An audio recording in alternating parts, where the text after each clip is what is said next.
Magandang umaga pong muli. Ako po si Tita V at tayo magsama-samang muli sa ating pag-aaral ng salita ng Diyos.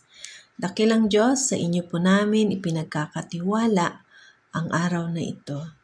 Dalangin namin, Panginoon, na ikaw ang patuloy na mangusap sa aming puso. May your anointing, Father, be upon your servant. Use me, O Lord, as your instrument. At ikaw, Panginoon, ang patuloy na mangusap sa puso ng mga makikinig ngayon. Ito po ang aming dalangin sa pangalan ni Jesus. Amen. Pag-aralan natin ang karugtong ng Lesson on Life na pinag-aralan natin kahapon, Lesson 4, which is about the result of sin is death. Ngayon, ano yung tinatawag nating spiritual death? It is eternal separation from God and life in hell. Spiritual death means not only separation from God now, today, it means eternal separation from God and everlasting punishment in the lake of fire. Ang kamatayang spiritual ay hindi lamang pagkahiwalay sa Diyos ngayon. Ito'y nangangahulugan ng walang hanggang pagkahiwalay sa Diyos at walang katapusang kaparusahan sa lawa ng apoy. Ano nga ba ang tinutukoy nating taong hiwalay sa Diyos at sa buhay na walang hanggan? Pinakikita ng larawan sa itaas ang kalagayan ng lahat ng tao, bunga ng kasalanan. Sinasabi ng Diyos na wala tayong magagawa upang mailigtas natin ang ating sarili. Talaga, ito'y larawan ng kawalang pag-asa. Ngunit ayaw ng Diyos na manatiling sira ang pakikipagkaibigan niya sa tao. Kaya't binalak niyang maibalik sa kanyang sarili ang tao sapagkat mahal na mahal tayo ng Diyos. God made ways to restore the friendship between man and God.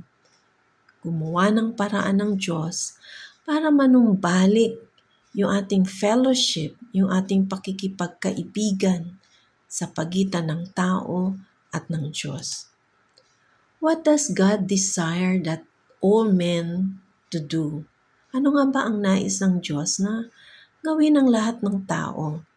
Sabi sa 2 Peter chapter 3, verse 9, "The Lord is not slow in keeping His promise, as some understand slowness. Instead, He is patient with you, not wanting anyone to perish, but everyone to come to repentance." Siguro iniisip mo minsan, kaibigan, matagal ko naman ang naririnig na sinasabi, God is coming soon. Pero bakit hanggang ngayon, hindi pa rin bumabalik ang Diyos or si Jesucristo? Malinaw ang sinasabi dito. Ang nais ng Diyos na gawin ng lahat ng tao ay panindigan o hawakan yung pangako ng Diyos. Huwag nating isipin na mabagal ang aksyon ng Diyos sapagkat ang Diyos ay punong-puno ng patient.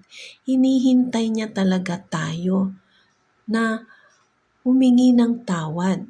God wants us to come to repentance kasi ayaw nga ng Diyos na tayo ay mapahamak ang sinuman.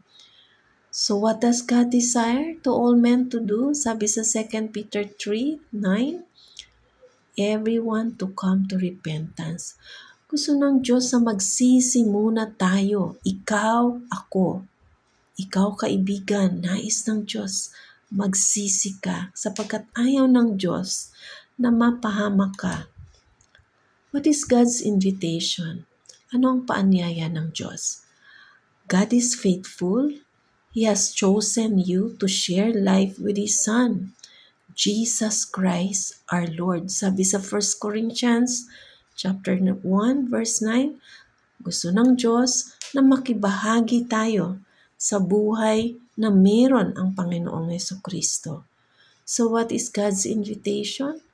God's invitation is to have fellowship or to share life with Jesus Christ. God has done everything necessary to solve our sin problem so that we can experience God's friendship. Ginawa ng Diyos ang lahat ng nararapat upang malutas ang suliranin ng ating kasalanan at upang maranasan natin ang pakikipagkaibigan sa Diyos. Kaibigan, Jesus Christ, the way to God. He is the only way to God. Jesus answered, I am the way and the truth and the life. No one comes to the Father except through me. Yun yung sinasabi sa John chapter 14 verse 6. Wala nang ibang daan patungo kay Kristo. Wala nang ibang daan patungo sa langit rather, kundi si Jesucristo lamang. As a believer of Christ, the one who accepted Christ as his Lord and Savior, kapatid, kung ikaw ay Kristiyano na, meron ka ng Kristo sa puso, na ang relasyon mo ay na-restore na kay Jesucristo, do you keep your intimacy with Him? Nagpapatuloy ka bang nagbabasa ng salita ng Diyos at nananalangin? Kasi kung totoo kang tagasunod ni Kristo, may personal relationship with Christ, magbabasa ka ng Biblia araw-araw. Kasi ito yung communication natin sa Kanya. Mananalangin ka rin araw-araw. Do you still see the essence of the cross in your life? Naaalala mo pa ba yung kahalagahan ng kamatayan ni Kristo para ma-restore yung ating relationship sa Kanya? Para ma-redeem tayo sa ating mga kasalanan? Why Jesus died on the cross? Here's the word to ponder. Psalm 139 verses 7 to 10 says, Where can I go from your sin, from your spirit? Where can I flee from your presence? If I go to the heavens, you are there. If I make my bed in the depths, you are there. If I rise on the wings of the dawn, if I settle on the far side of the sea, even there your hand will guide me. Your right hand will hold me fast. The psalmist reminds us that there is no place where we cannot find God. He is everywhere. His guiding hand is ever present. As you pray, be reminded that God can help and guide you no matter where you are.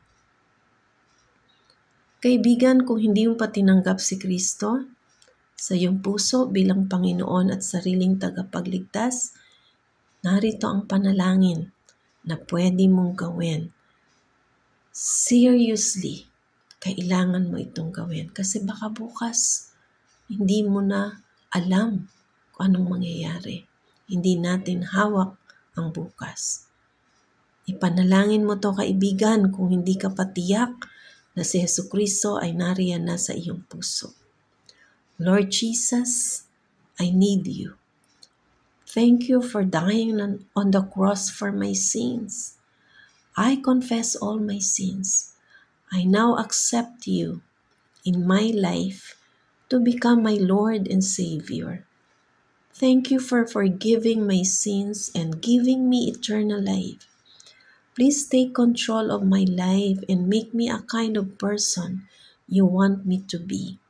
In Jesus' name, Amen. Kaibigan, kung ginawa mo ang panalangin ito, ang banal na spirito ay nariyan na sa iyong puso na siyang maggagabay sa iyo. Magbasa ka ng Biblia sapagkat naroon ang lahat ng instruction ng Diyos at sasamahan ka ng banal na spirito upang maunawaan kung ano ang sinasabi sa Biblia. Gandang araw pong muli. To God be all the glory. Love and prayers, Tita V. God bless everyone. God bless Philippines.